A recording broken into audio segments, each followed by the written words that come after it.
when I was 15 and I started there, I didn't start on the hammers, so I started on the grinder.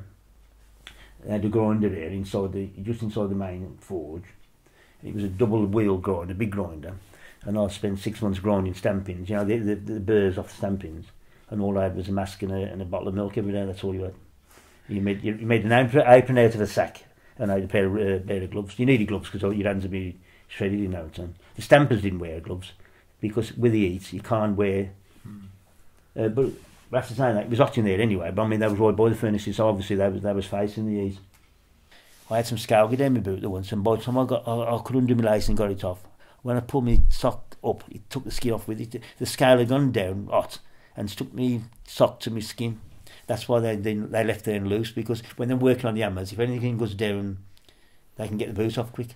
And you could be pouring, you could be out in the rain or absolutely soaked, and you stand in front of that furnace, and in less than 2 or 3 minutes you're bone dry, because that's the whole they give up. And the stampers used to pour sweat off them. They used to just wear a shirt and trousers. They didn't have any goggles, no glasses, no helmets, nothing. It was like, it was what it was. And when the hammers, they just put the handle by the when things were flying things, they just put the handle like that. There was burns was common. Like when I say burns, there was only like minor burns. You know, cuts, burns, and bruises was common. It was part and parcel of the. You know, there's not, like I said, there's no health and safety then.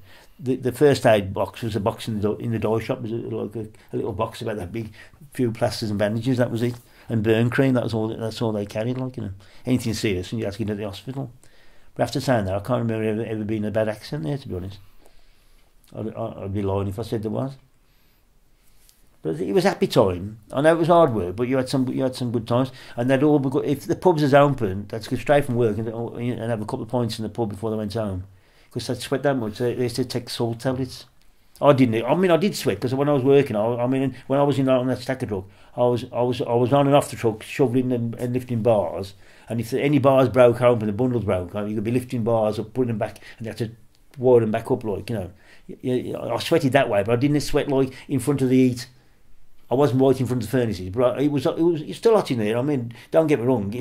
Whether you're on the furnace or not, you've still got the heat in the place. But it wasn't the same as standing right next to the forge, you know, where they got the furnace, because the furnace is only the furnace isn't there. The hammer's there. That's just how close I was.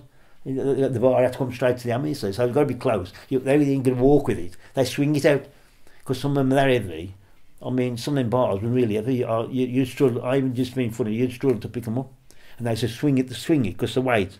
They just swing it off and whoop and whop it onto the door, in between the doors, and then the hammer come down.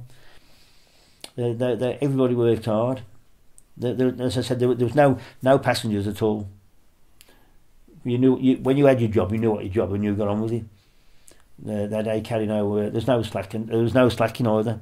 I mean, you'd have breaks here and there. It wasn't relentless. I worked at Austin for a month, and I was on the track, and that's relentless when you're just on and on and on. You know, with your breaks. You know what I mean? And you got to keep up with the machinery, basically.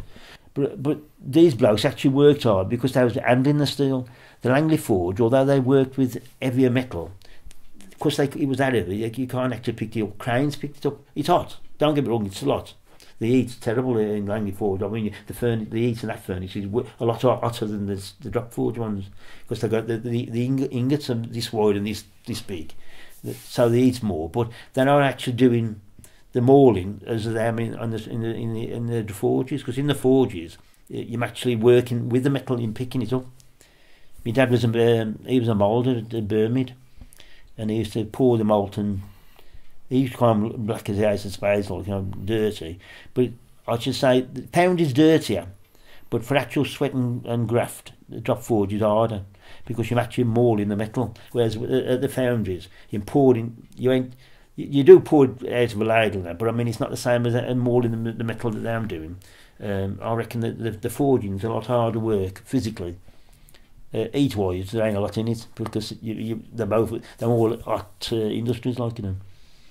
But as I said, there was different times then. I mean, it's hard to describe really, because you didn't have a lot, but you were sort of happy with what you got. People got they've got what they want now, not what they need. You know what I mean? You had what you needed then, and you was lucky to have what you needed, like, basically.